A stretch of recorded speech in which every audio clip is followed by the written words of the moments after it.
Hola amigos de la mula, amigos de Útero. Soy Laura Grados y estamos continuando con estas reuniones, estas entrevistas que estamos haciendo sobre cómo abordar la pandemia desde el punto de vista científico. La pandemia en el Perú. Estamos con nuestros invitados, Eduard Málaga Trujillo, que es profesor de neurobiología en la Universidad Cayetano Heredia, y también es el jefe coordinador del grupo de científicos que están desarrollando la prueba molecular rápida. Se anunció el 19 de junio, había que hacer algunas cosas, algunas coordinaciones con el Instituto Nacional de Salud. Bueno, la prueba rápida todavía no es una realidad, ya hay la tecnología, pero no podemos tener todavía vamos a hablar con Edward sobre lo que está sucediendo en este caso. Luego también estaremos con Mariana Costa-Checa, ella es la creadora de laboratoria.pe y laboratoria.la. Ella es especialista, es una peruana premiada. Vamos a hablar un poco sobre educación en época de pandemia.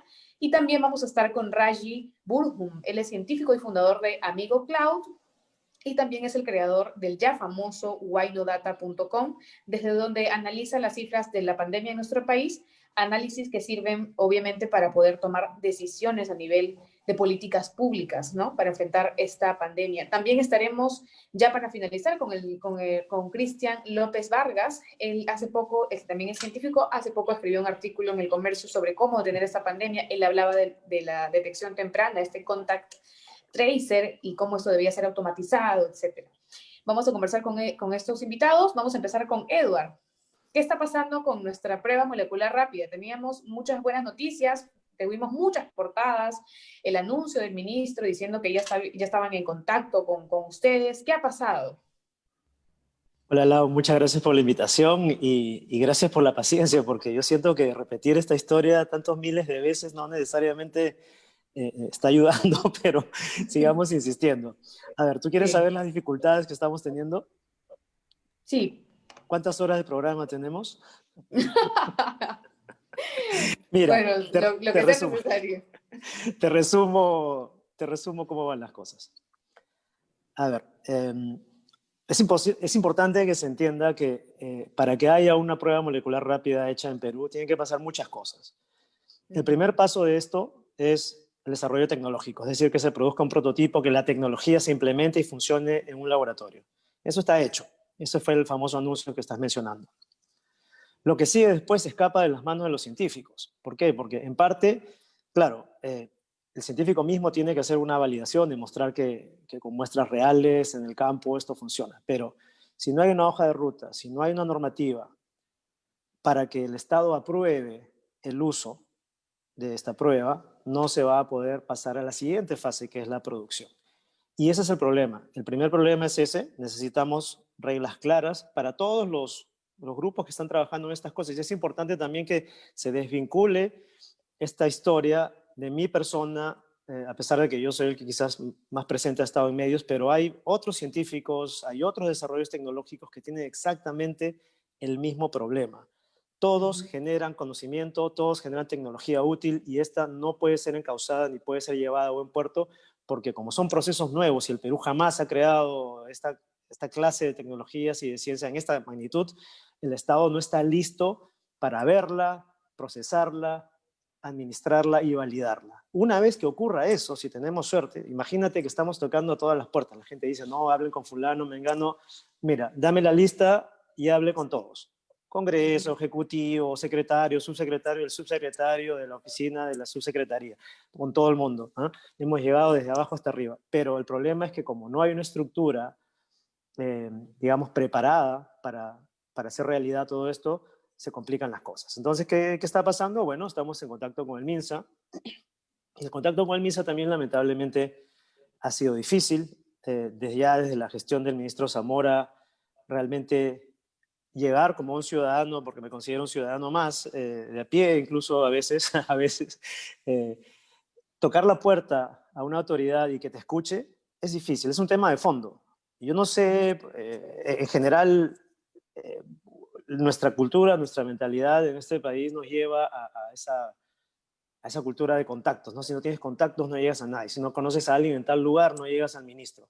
Bueno, así funciona y para los científicos ha sido exactamente lo mismo. No ha habido canales de comunicación para llegar rápidamente a las autoridades. Si el ministro se ha enterado de nuestras pruebas, ha sido por el Twitter o ha sido porque algún Porque los medios periodista, han puesto titular.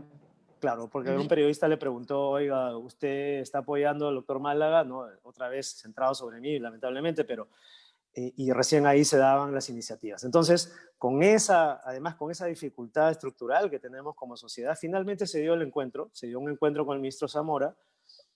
Bueno, se avanzó generalidades, se quedó en trabajar, se llegó a un segundo encuentro donde ya estábamos con las pilas puestas, hicimos la lista de tareas y suácate, un par de días después, cambio de gabinete. Bueno, Uy, a empezar de nuevo. Te cuento un poco esto como anécdota para que entiendas el día a día, ¿no? claro. Luego viene nueva ministra. Bueno, vamos a buscar cita con la nueva ministra. La nueva ministra no da citas porque está, obviamente, pues muy ocupada, ¿no? Y tiene, yo entiendo que cada ministro tiene sus prioridades. En este caso, y discrepo de ello, la prioridad desde el inicio para la estrategia de esta pandemia ha sido enfocarlo como un problema estrictamente médico. No ha sido un enfoque multidisciplinario. Entonces eso lo volvemos a ver. Estamos ahorita enfocados en camas UCI, respiradores, viajes con medicamentos que además, por cierto, no tienen sustento científico, y estamos contando muertos en vez de contar contagios y Claro. ver dónde está el virus. Entonces, nuestro approach, nuestro enfoque es un enfoque subdesarrollado de primeros auxilios. No estamos teniendo una estrategia inteligente. Bueno, volviendo al tema, toco la puerta del nuevo MINSA, no hay lamentablemente tiempo para esto y conseguí finalmente una reunión con la viceministra Nancy Serpa. Bueno, vamos a dialogar, se cae el gabinete cateriano, otra vez se cancelan las reuniones y ahora pues vamos a ver, estoy esperando Las reuniones. que me digan, aquí estamos todavía, estamos vivos y vamos a seguir con el procedimiento. Todo esto es una milésima parte de la epopeya o de la odisea que estamos viviendo, pero imagínate, incluso después que obtengamos la aprobación de DIGEMIT, viene el proceso de producción. Y esto también es inédito. En el Perú jamás se ha producido este tipo de tecnología con manos propias. Entonces tenemos a la empresa farmacéutica, Ace Pharma en este caso, que se ha comprado el pleito, va a hacer la producción, vale en un Perú realmente, porque nadie se ha atrevido a hacerlo antes, y va a invertir.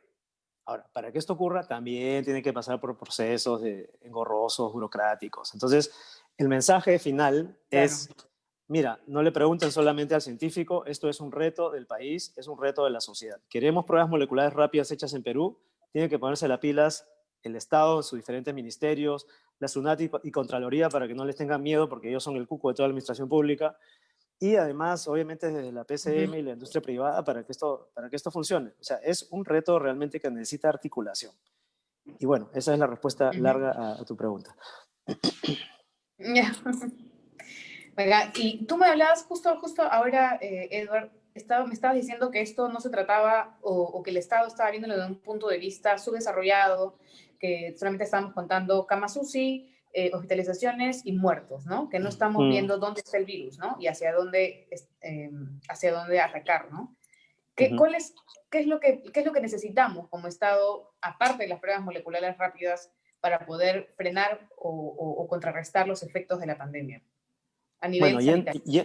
claro, yendo al fondo de las cosas, más allá de, como te digo, iniciativas particulares o personas, yo pienso que necesitamos, uno, integrar a la ciencia en la estrategia. Y esto creo que ya lo conocen, ya lo han visto muchas veces, ¿no? Es un mensaje claro, muy poderoso, que está circulando por todos lados, pero no está llegando a los oídos correctos. Eso es lo primero, un enfoque inteligente, multidisciplinario, estratégico. Correr a conseguir más camas UCI, a conseguir donaciones, a contar muertos, no es ciencia, no es una estrategia inteligente. Y quiero también dejar claro que decir subdesarrollado no es un insulto, es una constatación. Es una Claro. constatación de dónde estamos. Comparemos con países como China, Alemania, Nueva Zelanda, que por cierto tienen mandatarios científicos, en donde se ha tomado otro enfoque completamente distinto a una estrategia que no depende necesariamente del dinero, porque una respuesta fácil a esto de las autoridades podría ser, sí, lo que pasa es que, mira, 50 años de descuido del sector salud y del sector, explican todo, ¿no? Como la educación. No se trata de eso. Para tener una estrategia inteligente, la inteligencia no se compra, Lau. La inteligencia está allá en nuestra masa crítica de investigadores y científicos que están aportando desde aquí y desde afuera. Si tú vieras cómo se ha cohesionado la comunidad científica a través de las redes, todas todos los colegas y las colegas que quieren ayudar y quieren comprometerse, es increíble. Pero eso me lleva al segundo punto. El segundo punto es que no hay un puente de comunicación entre el Estado y las iniciativas de la sociedad. Imagina que estamos, la analogía de la guerra yo la considero muy válida. Imagina que estamos en una guerra y necesitamos todas nuestras balas, ¿no? Todos nuestros cohetes, todos nuestros barcos, todos nuestros aviones. En esa situación, ¿qué estaría pasando en el Perú de hoy? Estaríamos haciendo licitaciones públicas, pidiendo permisos, modificando normativas, llamando a consejo tras consejo, haciendo reuniones en el Congreso, proyecto de ley, preproyecto de ley, y mientras tanto ya nos bombardearon, ¿no? No tenemos esa capacidad que exhibió, pues, por ejemplo, Winston Churchill en la Segunda Guerra cuando mandó botes, embarcaciones civiles a rescatar a sus soldados en Dunkirk. O sea, si ellos hubieran tenido, pues que imagínate, pasar un proyecto de ley, hablar con el MEF, pedirle a Produce, decirle a Minsa y a Digemit, pucha, ganaba Hitler, ¿no? Entonces, seamos conscientes de que esto es una guerra a muerte. Y no podemos estar con procedimientos que no solo son obsoletos, sino que son inadecuados para la realidad. La ministra Massetti se caracteriza por ser una persona bastante dinámica, ágil, y ha hablado y ha criticado abiertamente la burocracia. Pues sí, yo lo considero un reto para quien está en un ministerio. Si criticas la burocracia, pues ahora muéstranos que puedes lidiar con la burocracia. Porque decir esto no lo va a arreglar nadie, si tienes 4 neuronas y piensas eso, bueno, es claudicar. Así que propongo el reto. Yo creo que este martes debe cambiar la estrategia, debería cambiar la estrategia, es lo que esperamos los científicos, y consideremos esto una segunda oportunidad, porque un cambio de gestión de lo que fue Zamora a lo que debería ser Massetti debería representar para todos nosotros una mejora. Por eso el hashtag este domingo es este, segundo tiempo. Vamos por un segundo tiempo y ojalá que el ministro Martos nos escuche y haga suyo el reclamo, pues. Bacán, Edward, gracias, te decía Ed. Claro, gracias, sí. Eduardo, por esto. Vamos a volver nuevamente contigo, pero antes tenemos que pasar a conversar con Mariana Costa Checa, y ya lo habíamos dicho, es de Laboratoria.p y creadora de Laboratoria.la. Hay otros aspectos en esta lucha contra la pandemia, ¿no? Uno de ellos es la educación. Mariana es especialista, sobre todo en esos temas, y el programa Aprendo en Casa, si bien está avanzando, con todas las dificultades que un país como el nuestro tiene, ¿no? Entonces, las clases no van a volver en el corto plazo, ¿no? Lo más probable es que terminemos este año sin retornar al salón de clases como lo habíamos conocido desde siempre. Esto, Mariana, ¿es positivo o es negativo? Y además, ¿acaso podemos hablar de un retraso en el aprendizaje para los niños, niñas y adolescentes que están educándose en sus casas? ¿Y cuál va a ser va a haber, puede que se cree, o corremos el riesgo de que se cree una brecha educativa entre aquellos que tienen acceso a las nuevas tecnologías, al internet, las redes y qué sé yo, y entre los que no tienen ese acceso o no lo tienen muy bien implementado en casa? Sí, gracias Laura, encantada de estar en el panel y gracias por la pregunta. Yo, haciendo eco un poco a lo que comentaba Ed, ¿no? Como esta crisis financiera, esta crisis que estamos viviendo, hay que mirarla desde múltiples puntos de vista, ¿no? No es solo una crisis sanitaria, es mucho más profunda, y la educación no puede quedar de lado. Yo creo que, la verdad, los niños y niñas peruanos están pasando por un momento muy, muy retador, ¿no? Y no solo ellas y ellas, sino también sus familias. Creo que el hecho de que no tengamos colegio ni lo vayamos a tener presencial probablemente hasta el próximo año es algo que está fuera de nuestro control, no es parte de lo que hay que hacer para contener la propagación del virus. Sin embargo, tiene consecuencias muy profundas y a todo nivel, ¿no? Hay un tema fundamental a tocar que tiene que ver un poco con la brecha digital que existe, porque sin duda alguna ya había una brecha digital antes en el Perú, y creo que hoy en día que todo pasa a ser en línea, incluyendo la educación, pues el impacto de esta brecha se va a empezar a sentir de manera mucho más dura, y creo que es importante entender qué tenemos que hacer ahí para prevenir que este sea un contexto que nos genere más brechas, ¿no? Hay un poco como contexto, yo creo que hay distintas etapas, ¿no? Primero, la educación antes de la pandemia ya estaba en una situación muy, muy difícil en nuestro país, ¿no? Ya teníamos retos importantísimos de aprendizaje, de diferencias entre el mundo urbano, entre el mundo rural, de conectividad en las escuelas, de innovación en las aulas y de estandarización versus una filosofía de aprendizaje que pueda responder más a las necesidades individuales de cada niño y cada niña. Entonces ya veníamos de un contexto difícil.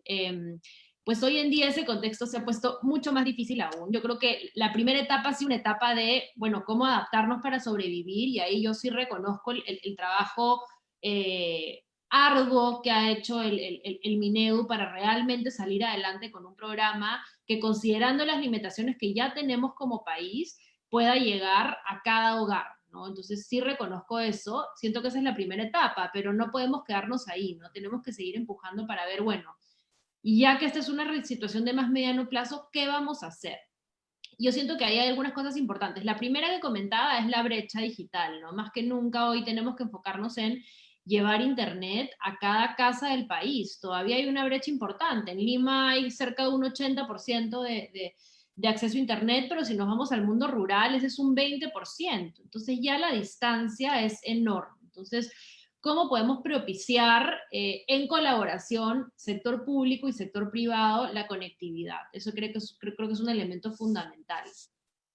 Segundo, creo que a nivel de aprendizaje, una vez que se puede sacar un poco la cabeza del agua, también hay la oportunidad de pensar en cómo hacemos de este contexto remoto una oportunidad. Y yo creo que sin duda alguna hay oportunidades también. En el momento en que empezamos a usar, por ejemplo, el Internet como una fuente de aprendizaje más importante, hay una capacidad de generar efectos como de network, ¿no? Donde de pronto podrías tener al mejor o a la mejor profesora llegando no solo a su aula, ¿no? De sus 20 o 25 niños y niñas, pero llegando a todas las aulas del Perú, por ejemplo, ¿no?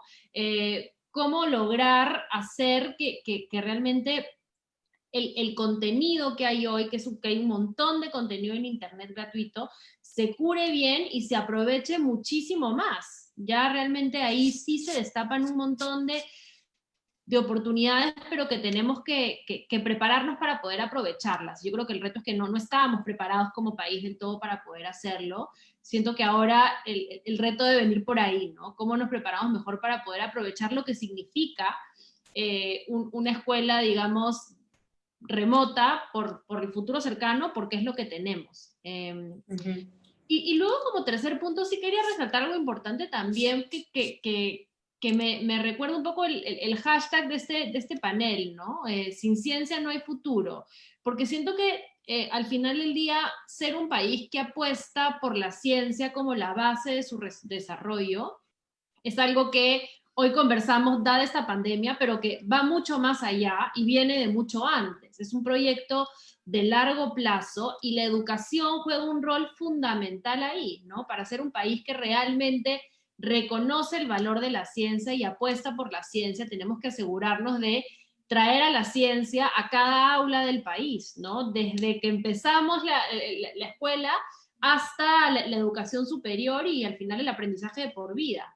Y siento que ahí todavía tenemos una oportunidad grande de consolidar el pensamiento científico de nuestros estudiantes, ¿no? La observación, la experimentación, el debate, la documentación, la comunicación de esos aprendizajes y de hacer también a las ciencias divertidas y atractivas a todo nivel, ¿no? A todo nivel, desde el colegio, pero también en la educación superior. ¿Cómo podemos tener a más científicos y científicas cada vez que apuesten por este tipo de carreras que son parte fundamental de construir el capital humano que necesitamos para ser un país que pueda basar su desarrollo en la ciencia? Entonces, creo que también hay una oportunidad de reflexionar sobre eso ahora. Claro, es un pensamiento, o sea, el Estado en este momento necesita cambiar el chip. O sea, necesitamos pensar en el largo plazo y que esta pandemia sea el punto de quiebre, digamos. Sí, sin duda alguna, y creo que es algo que también ahí es importante, igual, ¿no? Como pasa en el campo de la medicina acá, también tiene que haber una colaboración. El Estado no tiene que venir con todas las respuestas solos. Al final hay una cantidad de innovaciones en Perú y en el mundo también, que están realmente logrando adaptar sus sistemas educativos, usando la tecnología, cambiando un poco la mentalidad de los docentes y las docentes, que creo que es parte fundamental del reto también. Motivando e inspirando a las niñas y niñas. Entonces son cosas que el Estado tiene que realmente no resolver solos, pero apoyarse en todo lo que está pasando de afuera e intentar escalar esas cosas que ya vamos aprendiendo que funcionan. Ujú. Bien, Mariana, ¿algo más que quieras agregar al respecto? No, creo que después podemos seguir conversando, pero sí solo resaltaría la importancia de cerrar las brechas, ¿no? Porque Sí, yo lo sí. pienso hasta de manera muy coloquial, ¿no? Estamos en un contexto donde hay muchos factores que van a afectar el aprendizaje de los niños, ¿no? La disponibilidad de tiempo de los padres, para hogares donde padres y madres trabajan y tienen que cuidar el trabajo más que nunca. Realmente hay una dificultad importante para acompañar a los niños en su aprendizaje y puede haber una diferencia. Cuando los padres y las madres se convierten en un recurso tan importante para la educación, más pesa aún y más se marca la diferencia de padres que tienen más recursos para ayudar a sus hijos en el aprendizaje versus padres que tienen menos recursos, ¿no? Y la escuela se supone que ayuda a igualar eso en este contexto que ese contexto familiar impacta más, posiblemente vayamos a ver más brechas ahí. Y nuevamente, es la conectividad y también la disposición de infraestructura tecnológica en el hogar, ¿no? De tener una computadora, de tener acceso a tecnología que pueda darle las herramientas que los niños y niñas necesitan. Y darles el uso adecuado a esos recursos también. Entonces creo que sí o sí hay que tener un lente y un enfoque de género, urbano versus rural, en el diseño de todas estas intervenciones para tratar de reducir al máximo esas brechas que lamentablemente igual se van a generar. Claro, claro. Bueno, el reto es ese, ¿no? Reducir las brechas que ya de por sí ya estaban bastante, había bastante desigualdad educativa en el Perú y esto lo puede profundizar, ¿no? La idea es cerrarlos, ¿no? Bueno, vamos a pasar con Raji, científico fundador, ya lo dijimos, amigo Cloud y creador de Data, ¿no? Que es la página que se ha vuelto muy famosa en esta pandemia y en la que todos los periodistas científicos y posiblemente ministros, congresistas, acuden para saber en qué estamos. Raji, hace poco has publicado el R, que es el rango de contagio, para los que todavía no se familiarizan mucho con estos términos, que está sobre 1, ¿no es cierto? Cuando el R es mayor a 1, la posibilidad de que un paciente COVID, un contagiado con el virus, contagie a más de una persona es más probable y eso significa que la enfermedad se va a multiplicar, se está multiplicando, digamos, ¿no? en ese momento. Raji, ¿qué es lo que está pasando en el Perú con el cierre o con esta cuarentena focalizada? ¿Y qué es lo que nos dicen las nuevas cifras de Data? Que Patricio, justo estamos proyectando las cifras. Sí, claro. A ver, ahí hay varios temas, ¿no?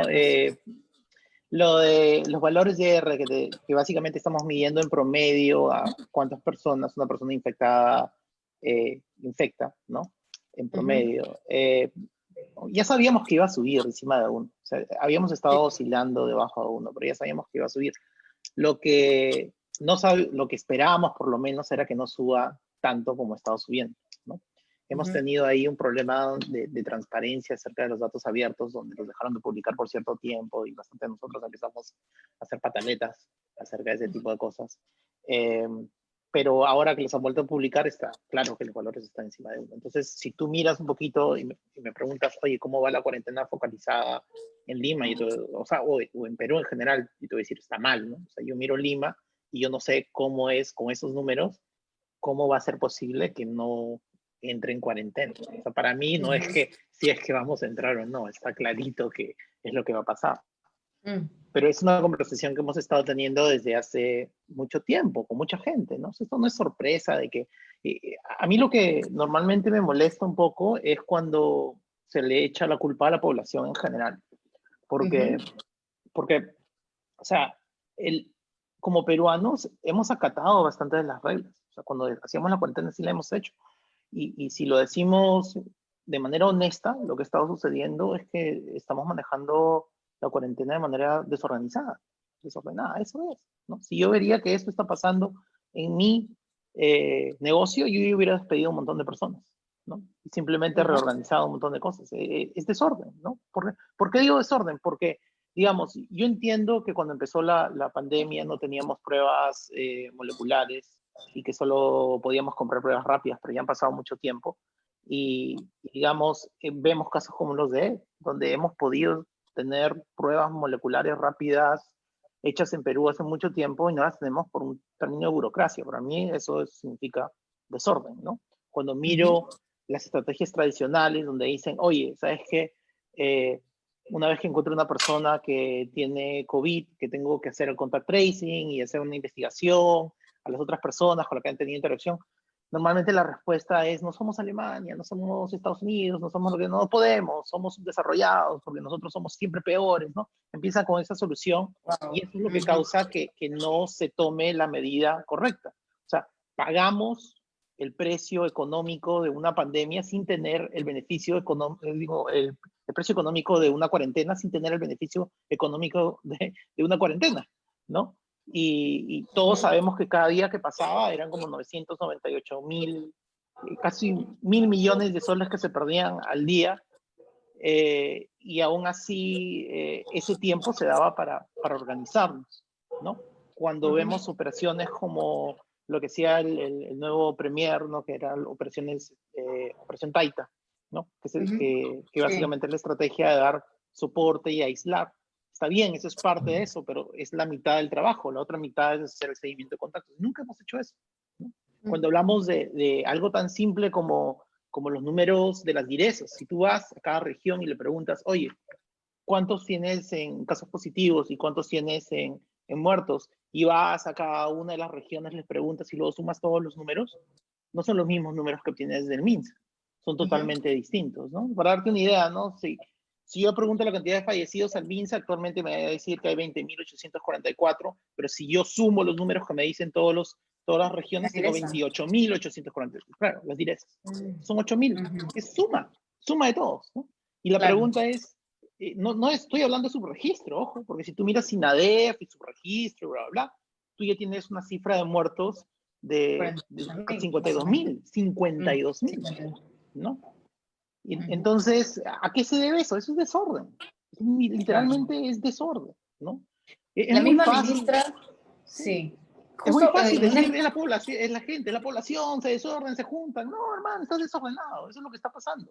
Claro. ¿No? Entonces, sin eso, o sea, sin poder dar ese tipo ¿cómo se llama? De liderazgo, una visión para cosas así grandes, o sea, a mí me preocupa escuchar las cosas como los que estaba mencionando Mariana, ¿no? Mariana estaba diciendo, oye, si queremos hacer educación necesitamos tener internet en todos lados, y es verdad. O sea, las zonas rurales no tienen internet, pero ¿sabes qué es lo que necesitas para reparar ese problema?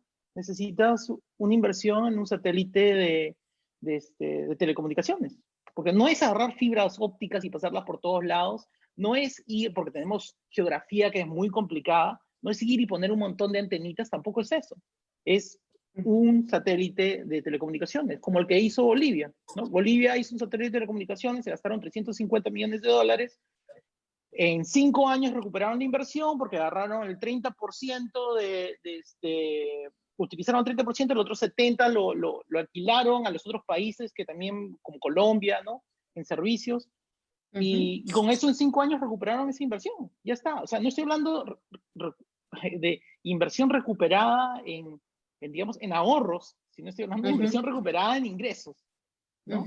Y nosotros miramos eso y me pongo a pensar un poquito del problema que habla y digo, pucha, nosotros yo sé que gastamos alrededor de $30 millones anuales en servicios de telecomunicaciones de un satélite privado, ¿no? Y me pongo a pensar, digo, pucha, para resolver ese problema nos tenemos que organizar para comprar un satélite de telecomunicaciones si no podemos ni contar numeritos. O sea, con todo, ¿cómo vamos a solucionar eso? La solución, la parte tecnológica, digamos, el problema está ahí, sabemos cómo hacerlo, pero esa máquina burocrática que nos está haciendo, que está haciendo que Ed no tenga sus tests, que nos pueda dar los tests a todo. El Perú, yo hablando con él, me decía, podemos producir 1 millón de tests al mes. Y yo me pongo a pensar, wow, 1 millón de tests al mes producidos en Perú, o sea, podríamos medir exactamente qué es lo que está pasando y hacer un seguimiento de contactos perfecto. ¿Y por qué no lo podemos hacer? Es por el papelito. Entonces, es desorden total, es lo que está pasando y críticas acerca de tratar de organizar se pueden hacer, pero al final, si te quitan los datos abiertos, si no hacen seguimientos de contactos, si continuamos con las pruebas rápidas, o sea, todos estos números que aparecen y la cantidad de números que van a aparecer debería ser cero sorpresa, ¿no? Me ibas a hacer una pregunta y creo que te interrumpí. Sí, no, es que ya no podía interrumpirte. Hablabas de que es muy fácil culpar a las personas, ¿no? A la gente que sale, que trabaja y todo lo demás del aumento del R, ¿no? Que es el número, el rango de contagio del virus. Y la ministra Pilar Macetti ha dado una entrevista a La República, la ha hecho Enrique Patriu, y Enrique le pregunta sobre si en un estado autoritario sería más efectivo en la lucha contra la pandemia, y la ministra dice, bueno, llámalo autoritario o llámalo como quieras, ¿no? Pero la idea es que sin educación, sin responsabilidad de la gente que tiene que colaborar y todo lo demás, yo creo que, no sé si tú también, más bien, mejor me te lo pregunto a ti antes de yo opinar, la gente no colabora, o sea, eso es todo, la gente, porque cuando hemos estado encerrados en la cuarentena pasada. O sea, ahí, mira, yo estoy totalmente en desacuerdo con ese comentario. O sea, si tú dices, necesitas un lugar autoritario, diría, ¿y entonces Nueva Zelanda cómo lo está manejando? ¿O cómo lo está manejando Alemania? Te puedo dar un montón de ejemplos de bastantes países que no son autoritarios, que son totalmente democráticos, que tienen inclusive, o sea, mira, con lo del contact tracing, por ejemplo, un debate típico es si es un sistema centralizado o descentralizado, que es netamente un problema de derechos digitales de un ciudadano. En esos países se ha tenido discusiones intensas acerca de hacer sistemas descentralizados, ¿no? Eso es una característica de un sistema democrático que funciona. En este caso, ni siquiera hemos tenido esa discusión, ¿no? Mira, te doy otro ejemplo, el uso de máscaras. O sea, en otros países la gente lucha y dice, yo tengo el derecho para no ponerme la máscara, que bla, bla, bla, bla. Nosotros no tenemos eso, todo el mundo se pone máscara. Sí. Cuando dices quédate en tu casa, se quedan en su casa. ¿Entiendes? Sí, hay los que se pasan de vivos y no sé cuánto, pero ese virus no está aumentando por eso. Está aumentando por políticas que te dicen, tengo que cerrar todo a las 3 o el domingo no puedo ir de compras, y generan aglomeraciones automáticas, ¿no? O sea, digamos, pero es mucho más fácil decir, bueno, somos subdesarrollados, somos malos, somos tontos, la gente no hace caso, todos se zurran y es la culpa del ciudadano, en vez de decir, es un problema de organización, ¿no? Es un problema de no seguir un poco estrategia real. Claro. Sortear la responsabilidad que le toca, ¿no? Y todos van a estar de acuerdo, porque todos van a estar de acuerdo. Porque así somos los peruanos, nos gusta echarnos la culpa de este tipo de cosas, ¿no? Entonces, es más fácil. Sí, claro. Ahora, vamos a hacer una retroalimentación. Habíamos estado conversando con Edward, con Mariana Costa Checa, con Raji, acerca de, bueno, varios aspectos de la pandemia, ¿no? Porque esto no se enfrenta solamente desde el punto de vista de salud, sanitario, porque no solamente el MINSA es responsable de abordar esta pandemia, sino también otros, ¿no? El sistema educativo, el Congreso, la SUNAT, la Contraloría y la empresa privada. Creo que ya es momento, a 5 meses de esta pandemia, del inicio de la pandemia, creo que es necesario ya tomar conciencia y dejar las excusas, ¿no? Los pretextos, y tomar la responsabilidad que a cada uno le toca. Ahora vamos a pasar a conversar con Cristian López Vargas, que es doctor en economía y profesor de la Universidad California, si no me equivoco. Cristian, Sí, ¿estás ahí? perdón, estaba en el mute. Ya.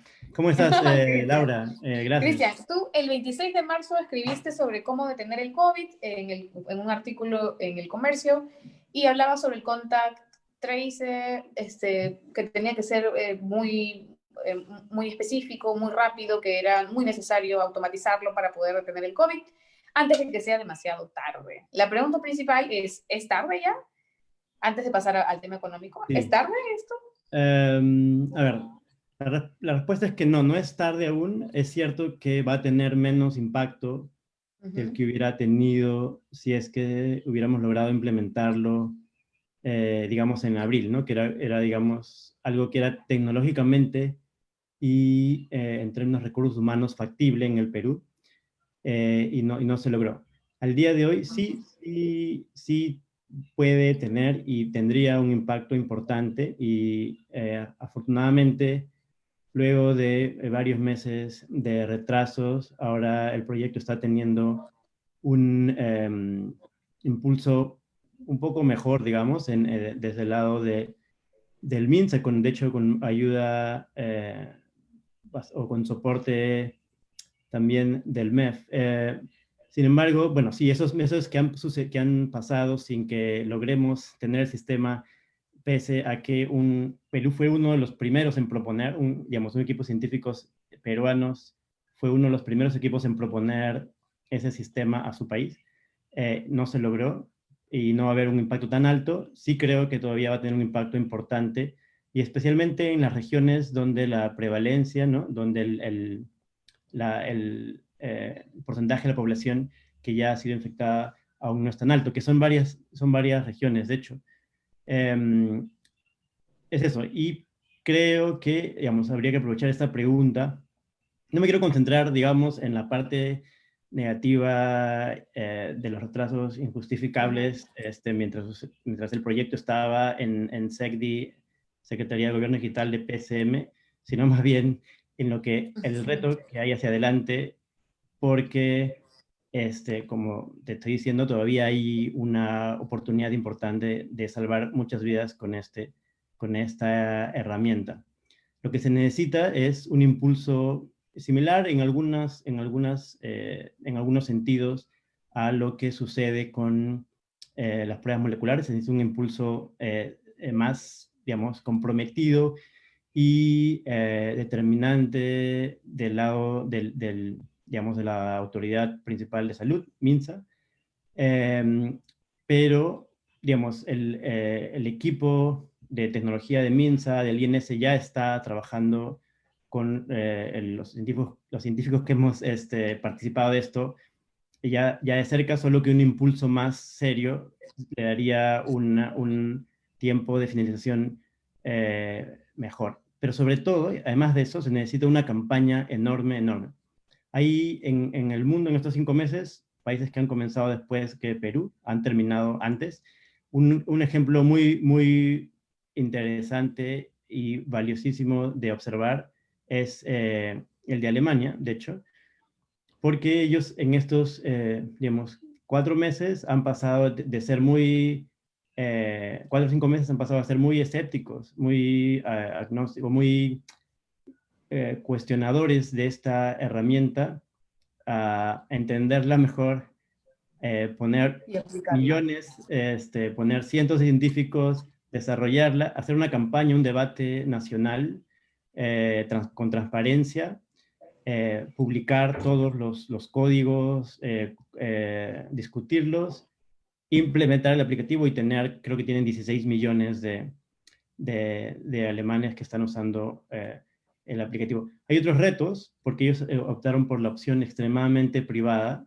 Hay otros retos que no les permite ver si es que hay impacto y qué tamaño es. Es un reto, digamos, que el equipo de Perú, por ejemplo, para ponerte un ejemplo de digamos, las bondades del equipo de científicos peruanos, anticipamos y propusimos un enfoque que combinaba una parte centralizada, o tenía una parte centralizada para poder tener una idea de por dónde iba el impacto de esto y también de tener datos dinámicos en qué lugares urbanos del país había mayor actividad de aglomeración o de posibles contagios. Entonces, bueno, en resumen, mirando hacia adelante, que es lo que creo que me gustaría enfatizar más, hay todavía una posibilidad muy grande de ganar, de salvar vidas o salvar costos sanitarios en salud de los peruanos, importante, y que se necesita para ello apoyo muy serio y una campaña enorme para que la gente entienda que esta es una herramienta de protección colectiva que podría ser muy útil para salvar o para evitar que sus seres queridos se contagien, ¿no? Es eso. La otra cosa que me gustaría comentar, no sé si tienes ahí una pregunta No, sobre el trazado, coméntala pero me y gustaría después te pregunto. Vale. La otra cosa que me gustaría comentar es, relacionada a este tema de la campaña, es este tema del comportamiento del ciudadano, ¿no? Nuevamente, también con el afán de poner ideas basadas en conocimiento, en ciencia, más que criticar, digamos, ¿no? Porque, y ahí en el cómo hemos no logrado involucrar de manera perfecta al ciudadano, creo que también es una de las explicaciones de qué tan mal nos ha ido. En Perú, ¿no? A ver, digamos las cosas bien claras, ¿no? Perú no está digamos, no ha pasado la colina, no es que hemos pasado lo peor y estamos. De hecho, hoy, estos días, hoy, es lo peor, es como estamos en el peor momento de la epidemia, ¿no? Y si uno lee los periódicos, habla con la gente, cómo perciben ellos que los líderes perciben la epidemia, lo ven o lo entienden un poco de manera incorrecta, eh, como que ya pasó. Y tenemos que estar claros con la población de que esto no ha pasado nada. O sea, estamos literalmente en lo peor. El Harvard Global Health Institute tiene unas métricas como unos semáforos que dice en qué métricas les corresponde a qué colores y qué hay que hacer. Adivinen qué, a Perú le corresponde, por casos oficiales, entre naranja y rojo, y por casos de muertes les corresponde súper rojo. O sea, deberíamos estar en una emergencia muy, muy, muy grande y no sentimos No se que siente. el Estado está ayudando al ciudadano a que lo tome así. Y el ciudadano peruano no es distinto, científicamente, el ciudadano peruano no es distinto al ciudadano de otros países.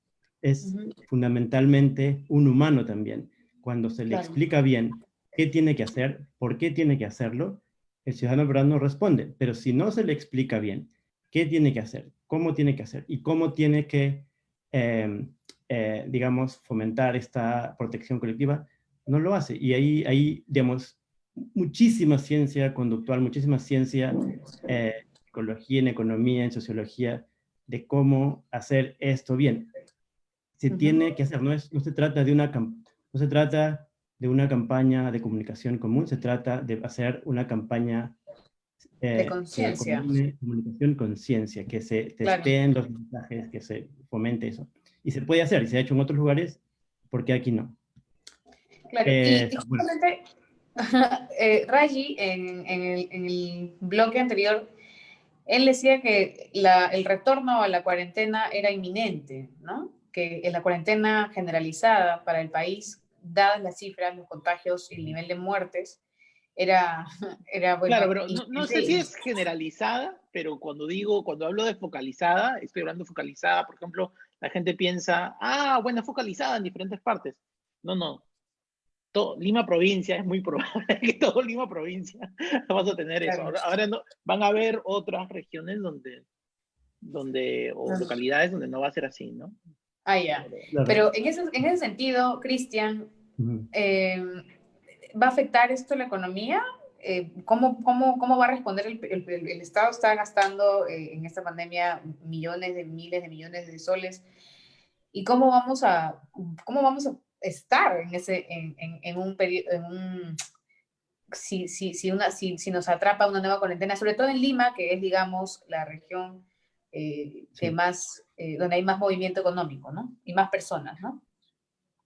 Sí, bueno, ahí primero quizá habría que anotar que en realidad la epidemia ya, digamos, ya se ha esparcido por el país, ¿no? Entonces, no se ve ahora con la severidad, porque toma tiempo que, digamos, que la información descubra lo que sea, pero aparte de lo que pasó en Iquitos, hay muchos lugares hoy día en provincias en el interior del país, urbanas, incluso también zonas no tan urbanas, que ya están sufriendo duramente con la epidemia, ¿no? Y eso ha pasado, digamos, es un fenómeno no solo de Perú, eso está pasando, de hecho, ahorita en todo el mundo, incluyendo Estados Unidos.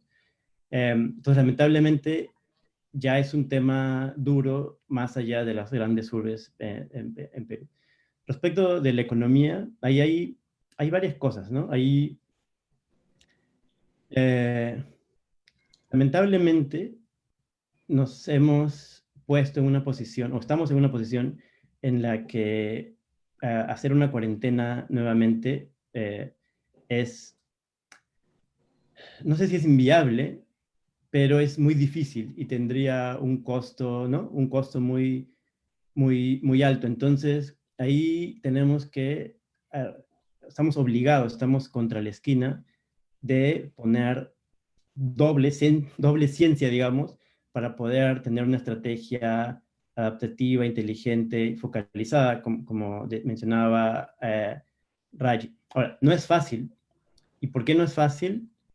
Porque ahí nos está cobrando el hecho de que no tenemos el sistema desplegado de pruebas diagnósticas que sea útil para eso, ¿no? No sé si la ciudadanía, no sé si sabe también eso, pero hay que decirle que Perú, 5 meses luego de haber comenzado la epidemia, no ha logrado tener niveles, no ha logrado desplegar un nivel de pruebas diagnósticas de las válidas, digamos, las moleculares, ni siquiera lejanamente a otros países que tienen el mismo nivel de pobreza, el mismo nivel de ingreso medio, el mismo nivel de problemas en el sector público. Entonces, es por eso que, digamos, nos está cobrando un poco el estar atrasados en eso, pero aún se puede. O sea, a ver, la epidemia, no sé si siguen ustedes, digamos, debates en otras partes, pero les cuento un poco.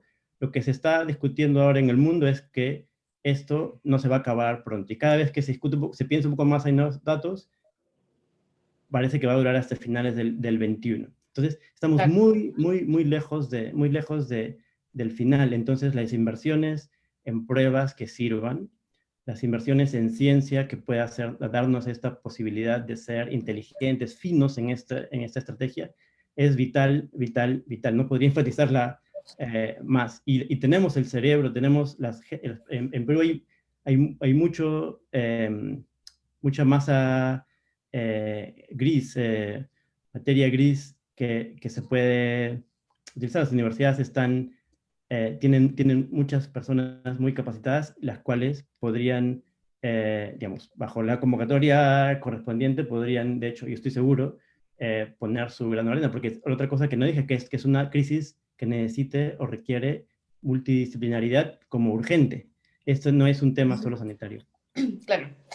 Bien, vamos a hacer nos hemos extendido bastante tiempo, pero queremos, bueno, yo en realidad quiero hacer un recuento de lo que estamos hablando en este momento con 4 especialistas, 4 científicos peruanos, 4 masas grises, como dice Cristian, que aportan no solamente con sus comentarios, sino con su trabajo a que el Perú enfrente la pandemia y a que el Perú en realidad enfrente esta y las que vengan, ¿no? Y las crisis que vengan. Por ejemplo, el Instituto Nacional de Salud, el Ministerio de Salud le presta atención al equipo que lidera Eduardo Málaga Trujillo y en realidad a todas las iniciativas científicas que han puesto y que han trabajado para contrarrestar los efectos de la pandemia en la gente, porque la gente en este momento se está muriendo, ¿no? Entonces, vamos a empezar. La tarea es la prueba molecular rápida. Mariana hablaba acerca del trabajo urgente. Es urgente y además es un trabajo sostenido a largo plazo de cortar las brechas educativas que pueden resultar de este encierro permanente, ¿no? De las escuelas que estarán sin funcionar posiblemente el próximo año también. Y Raji hablaba también de sincerar las cifras, que haya mucha más coordinación dentro del Estado para poder enfrentar o para poder, con cifras claras, podemos trabajar mejor, ¿no? Con coordinación podemos trabajar mejor y dejarnos de excusas. Y además, el satélite que decía Raji, ¿no? O sea, si queremos universalizar el acceso a Internet, hay un satélite que se puede comprar y se puede invertir y todo lo demás, ¿no? Y una última pregunta, quería hacértela a ti, Edward. Hablabas en parte de la entrevista, nos conversabas sobre perdón que se filtró el audio, de los medicamentos que estamos usando en este momento para enfrentar el COVID. O sea, el protocolo de medicina, la hidroxicloroquina, la ivermectina, que siguen siendo usados para tratar a pacientes COVID a nivel nacional. O sea, esto está en el MINSA todavía. ¿Cuál es tu crítica? Ya hay pruebas que hablan sobre el uso o el mal uso, en realidad, de la hidroxicloroquina, de la ivermectina. Quería que me amplíes un poco sobre eso, que me parece súper urgente, ¿no?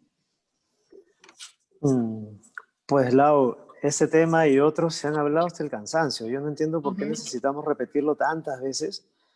Un medicamento tiene que ser seguro, sobre todo si lo vas a usar en una campaña masiva. O sea, no estamos hablando de 2 o 3 personas que por voluntad propia deciden pues correr los riesgos, ¿no? Y ver qué pasa.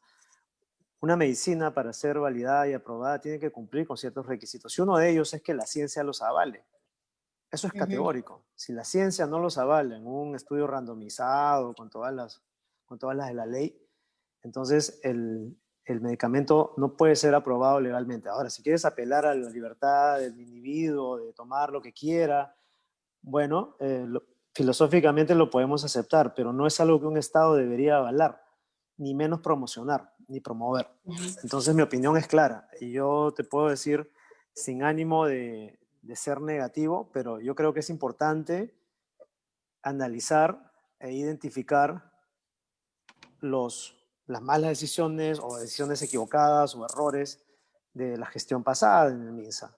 Yo creo, por ejemplo, que, bueno, no creo, estoy seguro y todos lo sabemos, apostar por pruebas serológicas fue una decisión equivocada. Hablar de mesetas, cerrar los datos, fue una decisión equivocada. Aprobar estos medicamentos de algún modo de emergencia sin tener la evidencia científica ha sido equivocado. ¿Ok? Y ahora continuar con esta estrategia, que es una estrategia de emergencia, como lo vengo diciendo, me parece también equivocado. Es hora de dar un giro. 5 meses después tenemos que habernos dado cuenta y aprendido que este no es el camino.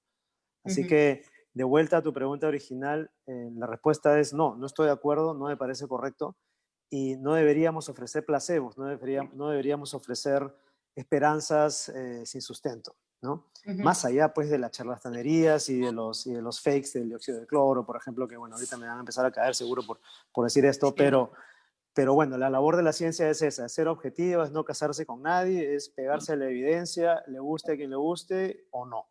Así que esa es mi respuesta. Gracias. ¿Alguno de ustedes, Mariana, Raji, Cristian, quiere agregar algo antes de cerrar esta ronda? Bueno, si quieren, les digo una palabra, solo para enfatizar una cosa. O sea, estamos en una situación de guerra, como decía Edward, pero es vital, digamos, científicamente es más útil que impulsemos el espíritu de cooperación. En lugar de dividir, de decirle al ciudadano, estás haciendo todo mal, eres responsable, hay que convocar, resaltar que los ciudadanos en su gran mayoría están preocupados y están colaborando. También aplica al Estado, ¿no? El Estado no es monolítico, y es cierto, yo varias veces he sido crítico por obligación como académico de ver algo que puede hacerse mejor, más no de manera personal, porque de hecho en el Estado ahí tengo muchos colegas a los cuales admiro muchísimo, pero hay cosas que se pueden mejorar. Entonces, dentro, en la actitud hacia el Estado y en la actitud hacia el ciudadano, promovamos este espíritu de cooperación, porque eso es lo que nos va a sacar de este gran problema en el que estamos. Listo. Muchas gracias a todos. Gracias, Edward. Gracias, Mariana. Gracias, Raji. Gracias, Cristian, nuevamente por su tiempo y por explicarnos un poco y por este ánimo de seguir colaborando con el país, ¿no? Que es lo que todos queremos. Queremos enfrentar esta pandemia y enfrentarla bien, ¿no? Salir de este problema. Bueno, muchísimas gracias. No se olviden, sin ciencia no hay futuro. El otro es segundo tiempo. Bueno, ya estamos en segundo tiempo, podemos tener opción a meter goles, ¿no? Si queremos hablarlo en el argot futbolístico, que felizmente se ha cancelado el campeonato nacional. Bueno, Útero está de 15 años, ya esto es un anuncio contratado. En Útero cumplimos 15 años este sábado, vamos a tener una fiesta, obviamente por Zoom, una celebración pequeña, significativa, son 15 años de lamentablemente no podemos arrojar nada por la ventana porque estamos en época de pandemia, y obviamente la extensión de la invitación les llega a ustedes también. Vamos a transmitirlo por nuestras redes para que todos puedan tener un momento al menos de relajo en esta época tan difícil que nos toca vivir. Muchísimas gracias a todos. La Mula, Útero, bueno, ya nos vemos. Adiós. Patricio, 10 segundos. Encantado, muchas gracias. Chao. Chao.